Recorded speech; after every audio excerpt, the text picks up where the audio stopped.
Welcome everyone to the East Hampton Library's Tom Toomey series, and looking back, my time with the D'Amicos and the Art Barge with Chris Kohan. I'm Andrea Meyer, I'm the head of the Long Island Collection, and I'm running the Tom Toomey series this year. Chris Kohan, our speaker tonight, is the president of the Board of Trustees at the D'Amico Institute of Art and the Art Barge, and tonight he is sharing his experiences over the last 50 years working with the Art Barge, Victor and Mabel D'Amico, and their legacies. Chris? Thank you. All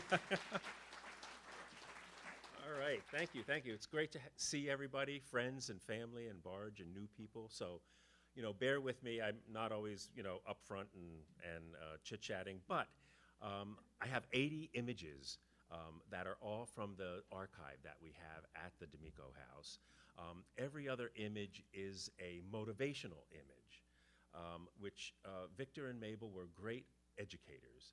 And they believed, in lieu of like an academic type of a art education process, they believed in a motivational process where they would give you images, sounds, smells, movements, emotions, feelings, all based on the elements of art: line, shape, color, texture, form.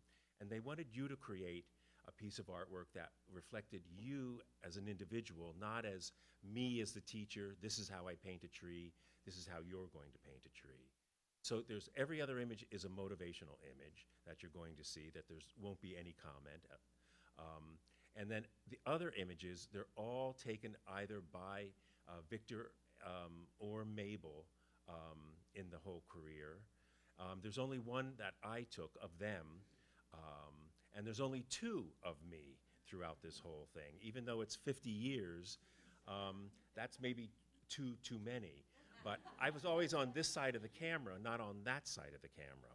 And also the talk isn't really necessarily about me and my whole time there. It's really my time with them there. And so it'll be the history of Victor and Mabel and the Barge and their house. And also, they looked at life by looking at the expanse, looking far, looking at the world around them, but also looking at details.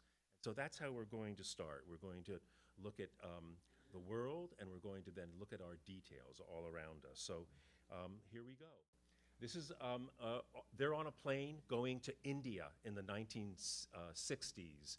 And in those days, it was a propeller airplane, not a jet. So they're flying, when you leave Kennedy, which then was Idlewild Airport, you're flying east over Long Island, and you look out the window, and there's Napeague Harbor. There's the Lazy Point Peninsula. And so we're looking at the world from above, and Mabel's eye, with her good Leica camera, she snaps that. And we're back on planet Earth, and we're here in East Hampton, tropical New York. We're all here for the beaches and the sunshine. This is just, a vintage photo of life, way back then, on the beach, probably in the 1950s. And we've all come from New York at some point. We've all gone through it, born there, worked there. However, this is New York also probably in the 1950s, early 60s. There was a power plant, right there in Midtown on the riverside in the East 50s. Used to be called Big Bertha in those days for whatever reasons. And I don't know why, but I mean, New York, New York. Victor and Mabel. This is the one I took of them. This is in the 1970s. I showed up at the Barge, maybe 1974, 75. Don't quite remember that much anymore. But here they are, the art couple going to an exhibition at Ashwell Hall. You could tell by the parking lot, how the cars face in. And there's Mabel's little ensemble that, if you've been to the house, she made all of her clothing. She made Victor's shirt there, and she's wearing a necklace and a little bag, a satchel from her travel in India. So this is probably, in the 1970s. Here I am.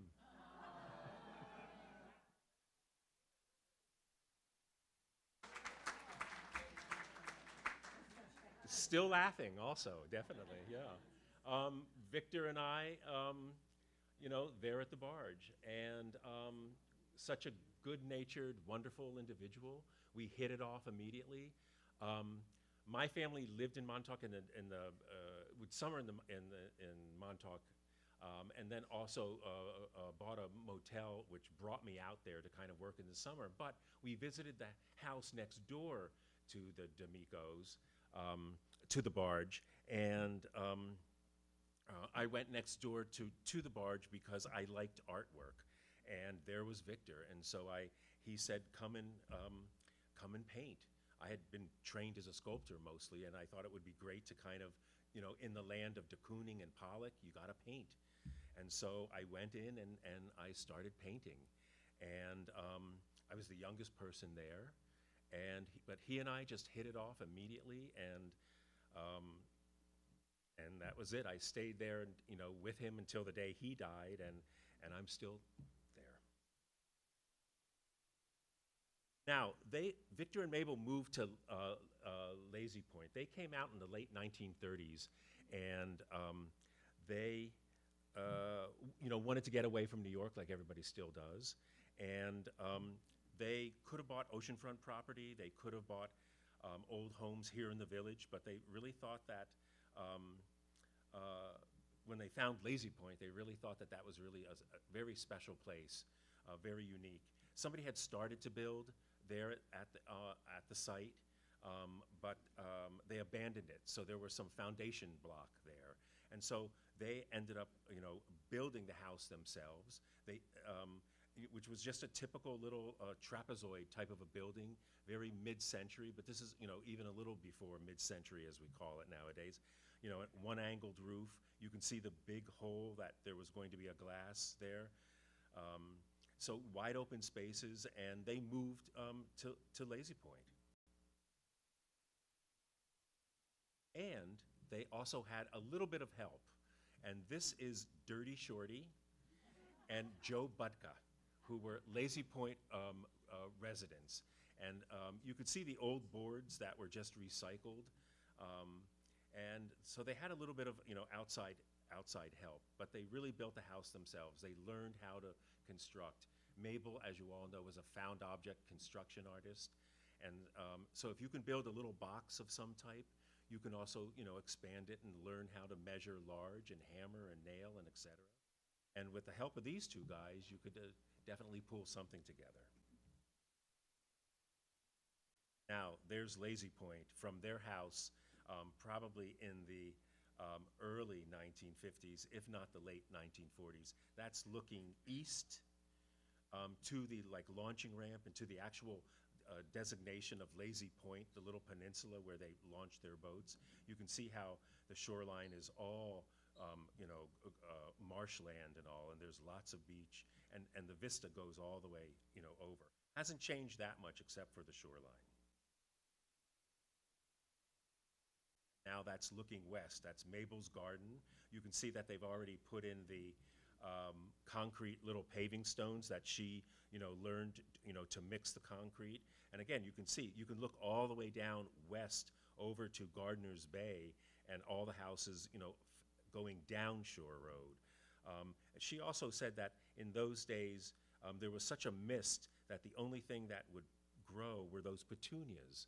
They were wild, naturalized petunias, so it gave her a little bit of a seaside garden. There's the view from their house. Now, Hicks Island was not yet dredged, so it was connected to the D'Amico side of the property. And so you can see that you didn't exit Napeague Harbor from where you see nowadays. You had to go all the way over to around the point, and that's why it's called Lazy Point, because you launched your vessel, you launched your boat from that little peninsula, like right offshore, instead of going all the way out to the end of the point. And those buildings are what used to be like where the fish farm, how they have the fish processing. It used to be located there on Hicks Island. And that's why the whole Napeague area isn't developed, because of the smell of cooking fish and rotting fish, that it would just stink the whole area up. But they had no problem, moving into it. They thought it was authentic. Now, the little Oyster Watcher's hut, which is one of the three structures on the Lazy Point property. That used to be down by the water side where there were oyster beds. Victor had it pulled up onto shore in the 1950s, and he used it as his studio. That's now the Art Barge Administrative Center. Not that much changed either, definitely. And there's the little house, as we call it, that's in between the D'Amico house and the little office hut. It was a original house from the Montauk settlement out by Duryea's and the railroad tracks. And it was after the 1938 hurricane. It was put on a boat and tugged around Fort Pond Bay and then pulled up onto shore. And it was lived in by Alexander Brooke, who was a very well-known in those days artist from the 1920s. He eventually sold it to Mabel in the 1950s, and it was their guest house, and we were in the process of restoring it. But what they used to do was they would hang artwork on it, and in the little courtyard in the little house, in the little Oyster Watcher's hut also, and have little outdoor exhibitions. Another one of me, and that's with Mabel. And that may have been taken by a good friend, Linda K. Alpern here. I don't remember. I don't know if she's here, if she remembers, yeah. But it looks like we're having a rather fun conversation.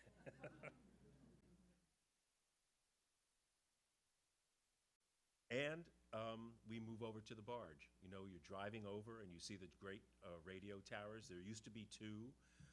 This is a replacement, but they used to be painted. About every 5 to 10 years, there would be guys with paint buckets climbing up that thing, splashing red and white paint all over the place. And it was a wonderful sort of motivation to go underneath when there was no grasses or anything and look up, and you saw all the angles of the structure, and it made great hard edge type of paintings. That's what it looked like then. Now, as you all know also, Victor was the founding director of the education department at the Museum of Modern Art from the 1930s until the 1970s. And he was so successful, he wanted to have his own program out here in the countryside. And what he did is he rented Ashwell Hall in Springs. And in those days, Springs also had lots of farms, east and west, on Springs Fireplace Farm on Road. And so he brought these city people, and you would go out in location, and you would sketch the farm and the cows and the silo and the tractors, and it was real action painting. If you can imagine, folks from, Midtown Manhattan and all, coming out and, enjoying being in the rural, talk about country life, being right out there, with the sight and the smell of everything, really, really very successful. And there he is with one of his children, at the museum.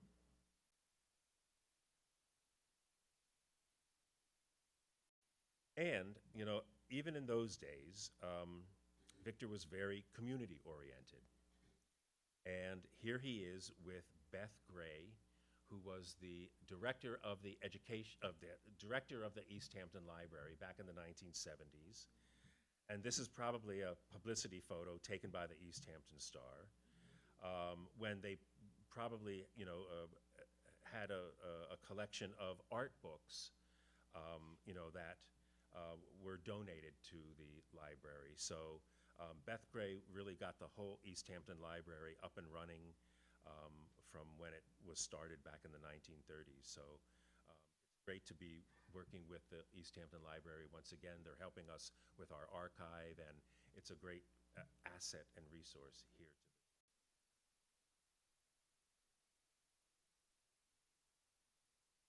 Now, this is Robert Hedges, Bob Hedges, and he was the handyman at the barge when I went there in the 1970s. Now, I was the youngest person who walked into the barge at that point.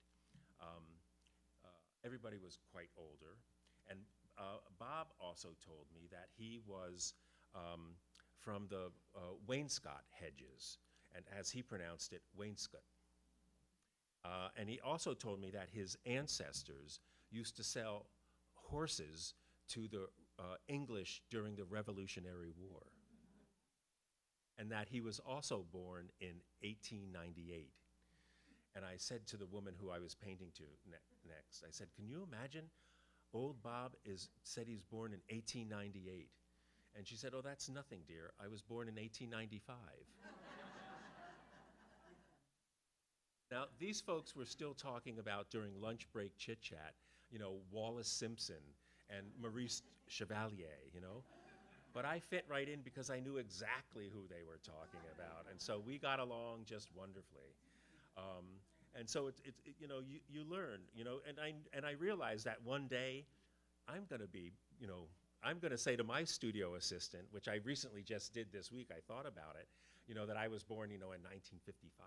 And like to her, who's born in 1990 or something, she must think I'm a, you know, a relic. So it's quite fun. But Bob was a great character, and I was able to, and very happy to find this slide of him. He was a wonderful man. Now, Victor also, when he was at Ashwell Hall, the classes were, you know, very successful. They would go on location. They were so successful that, you know, he wanted to, you know, find a, you know, a place of his own. And people always ask me, like, have there been people who have come to the Barge who were famous, who became famous after they came to the Barge? And that's not at all the intent of the place, you know? Everybody is famous in their own way. Everyone becomes famous in their own way, however they are. But the one unique thing about the Barge, and also in East Hampton, is that the man Victor's standing next to, these people are famous before they come to the Barge. This is Joe Revson. He and his brothers founded Revlon Corporation. And Joe loved to paint, and he really loved Victor and the Barge and modern art. And he helped fund the second floor of the Barge because it was really just a deck. You'll see those photos later. So that's Joe Revson. Now, Victor thought the idea of a school on a boat near the water would be an ideal. Mabel D'Amico was a found object construction artist, so you find a little piece of driftwood, you find a 500-ton Navy barge. Not much difference. And he did. He finds a World War II Navy barge in Jersey City, has it tugged up the East River out Long Island Sound, and here it is when it's somewhere docked someplace. And here he is talking to whomever about how to get this thing all around the East River, out Long Island Sound. He hired local baymen to come and help do this, who knew the waters and who knew, you know, Napeague and all of that. And, you know, fishermen in those days, you didn't work during the winter. So this was 1959, in the autumn of 1959. This was all done then. And it was tugged by the B Westcoat, you know, from Jersey City.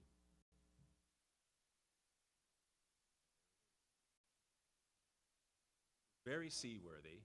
Mabel said that when it came into Napeague Harbor, you could take the tow line and you could pull and walk with the barge along the shoreline. It was that seaworthy that you could still kind of maneuver it all around. And there they are surveying it in that autumn. Now that's the little house next to the barge, and you can see that there was dune, you know, right up to the house, and like the shoreline went way out. It's all done very legitimately. Victor talked about when he took the permits, he did it with permits, it's all legal. But that when he went to the East Hampton board, the town board, and they wanted to know who were his sponsors for it, because it was a Museum of Modern Art sponsored program, he just started to mention Nelson Rockefeller, Conquer Goodyear, et cetera, et cetera. And they said, okay, Mr. D'Amico, I think you'll have no problem, you know, putting it together. but, great photo, documentation, get your cameras out and look at the composition of the colors. You want to be able, and look, you can see right across the dunes, there were no trees anywhere in Napeague. It was absolutely flat shoreline. Now, these got mixed. I haven't seen these in a while. We're jumped back now to Ashwell Hall. That should have been about 20 slides in the past. But there they are. You could see that the building was just the one little length, and they would have put up a panel outside and have some exhibition outside also. And this is painting on location. This should have been up front also, but there's definitely Edith, who was someone to look at in those days, and she's attracting the attention of all of the Coast Guard fellows. So you see it, and how well dressed she is. I mean, we've got to get back to that standard, possibly. And she's enjoying herself. And now there's the barge when it's on shore. It's tugged. They kind of just floated it in. They waited for high tide, and then they just let it float into the site, and they dug it out a little bit, and then they put pilings down so it wouldn't travel. There's a model of what the barge was going to look like. Just, you can see how the second floor is cantilevered up and over, and that it was just going to be a library, and then an outside deck. And they did build that, like that, but they found that the second floor then was too windy to put an easel on a canvas on an easel, and that it would have blown away. So this is where Joe Revson steps back in and says, Victor, get an estimate, and that he would help pay for it. He used to come and read in the library on the weekends, and he felt that he christened the barge the Kearsarge, and it's a native Indian word meaning place of heaven. And we all know when we're there, it definitely is quite a peaceful, heavenly spot, to land. So he gave the $15,000 in order to encase the whole second floor.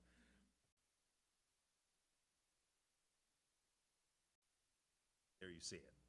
It's just built right over this, the superstructure. And that's even before the little clay room, the 3D workshop has been enclosed also. So things were wide open, and you can see how flat everything is. There again is the superstructure. Now, all of these motivations, are also sort of like what we do nowadays with like Instagram, and we take these photos of what we eat and where we go and things like that. But Victor and Mabel, felt it was much more aesthetic, to take photographs of, as you can see, just about anything. There's the completed structure. See, there was a series of terraces on the west side that originally you could paint out there, and there were seatings and tables and chairs. That's throughout these 60-some years, the dune has blown into that, and the sand has covered everything. So it's quite different.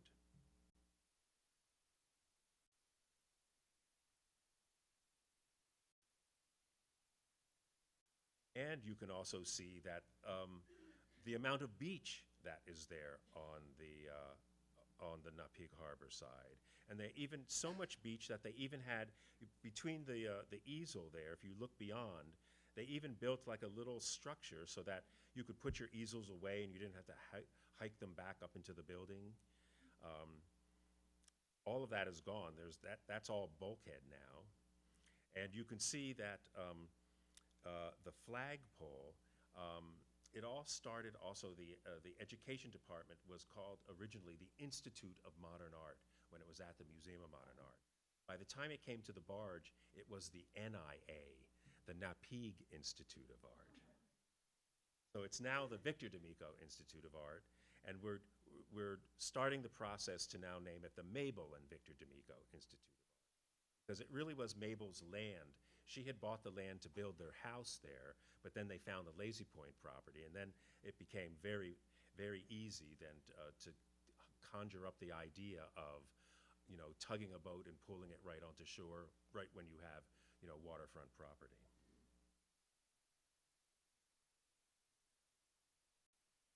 And there's the building and publicity in 1960s, where he got everybody outside to make it, we're getting our photo taken. Who's got the fancy car? Pull it out front. And there it was. That was used, I think, even in the New York Times when it first happened. And there's another one of me. And that's, Victor taught, all the way from the 1950s right up until like about 1982 or 83. And one of his last classes was a young adult class. And this is Anique Libby, who's here is a watercolorist, and she was an instructor here in Sag Harbor.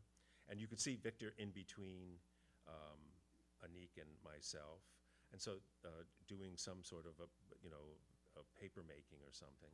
But you can see that's about 40 years and like a 29-inch waist ago. Yeah. Stuff happens. Yeah. And there's Victor and Mabel in their early days. Thank you.